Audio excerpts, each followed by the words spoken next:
ਉਦਾਂ ਮੈਨੂੰ ਫਿਲਮਾਂ 'ਚ ਬੜਾ ਸ਼ੌਕ ਸੀ ਨਾ ਫਿਲਮਾਂ ਕੰਮ ਕਰਨ ਦਾ ਉਹ ਡਾਇਲੌਗ ਮੈਨੂੰ ਬੜਾ ਚੰਗਾ ਲੱਗਦਾ ਏ ਉਹ ਜਿਹੜਾ ਕਹਿੰਦਾ ਕਾਤਿया ये मजदूर का हाथ है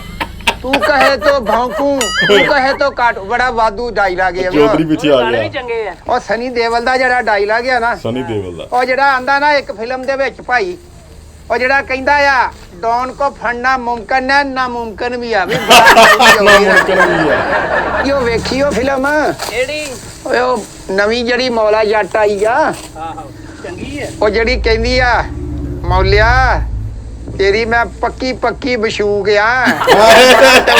ਉਹ ਮਾਰਨਾ ਵੀ ਗੱਗਾ ਦਰਦ ਨੂੰ ਲਵੇਲਾ ਚੂੜੀਆਂ ਫਿਲਮ ਦੀ ਗੱਲ ਕਰਦਾ ਉਹ ਸਾਡੇ ਪਿੰਡ ਬਣੀ ਉਹ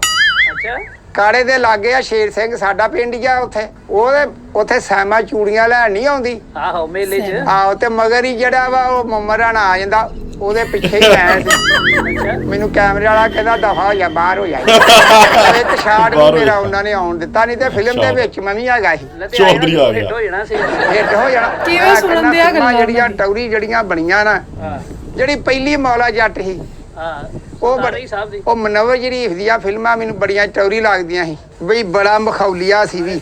ਮੈਂ ਆਨਾ ਵਾ ਵੀ ਪੂਰੀ ਜ਼ਿੰਦਗੀ ਚੇਂਜ ਦਾ ਮਖੌਲੀਆ ਨਹੀਂ ਹੋਣਾ ਉਹਦੀ ਫਿਲਮ ਨਹੀਂ ਹੈ ਕਿ ਉਹਦਾ ਗਾਣਾ ਵਿੱਚ ਆਉਂਦਾ ਹੀ ਆ ਮੈਂ ਤੈਨੂੰ ਜਿਹੜਾ ਵੇਖ ਮੈਂ ਤੈਨੂੰ ਉਹਦਾ ਦਿਖਾਵਾਂ ਜਿਹੜਾ ਗਾਣਾ ਗੁਰਸ਼ੀਏ ਜੀ ਗਾਇਆ ਉਹਨੇ ਉਹ ਮੇਰੇ ਪੈਰਾਂ 'ਚ ਘੁੰਗਰੂ ਪਵਾ ਦੇ ਤੇ ਫੇਰ ਮੇਰੀ ਟੋਰ ਵੀ ਹਾਏ ਆਏ ਗੱਗਾ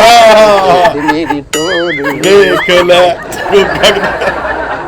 ਹਲਬੇਲਾ ਉਹ ਵੇਖਣਾ ਘਾਤਕ ਫਿਲਮ ਉਹ ਸਨੀ ਦਿਓਲ ਦੀ ਉਹ ਕਹਿੰਦਾ ਇਹ ਮਜ਼ਦੂਰ ਕਾ ਹਾਥ ਹੈ ਕਾਤਿया ਹਾਂ ਤੇ ਤੇਰਾ ਆਪਣਾ ਕਿੱਥੇ ਆ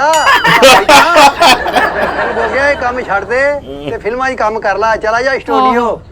ਤਾਮਲ ਫਿਲਮਾਂ 'ਚ ਤੇਰੀ ਬੜੀ ਜ਼ਰੂਰਤ ਆ ਤਾਮਿਲ ਹੈ ਉਹ ਕਣਕ ਵੱਢਣ ਆਇਆ ਕਿ ਇੱਥੇ ਐਕਟਿੰਗ ਕਰਨ ਆਇਆ ਤੂੰ ਚੋਰੀ ਸਾਹਿਬ ਆ ਵੇਖੋ ਅਸੀਂ ਕਣਕ ਵੱਢ ਤੇ ਢੇਰ ਲਾਈ ਪਏ ਆ ਤੇ ਬੱਲੇ ਬੱਲੇ ਮੈਂ ਹੁਣ ਕਿੱਦਾਂ ਚੁਕਵਾਵਾਂਗਾ ਇੱਥੇ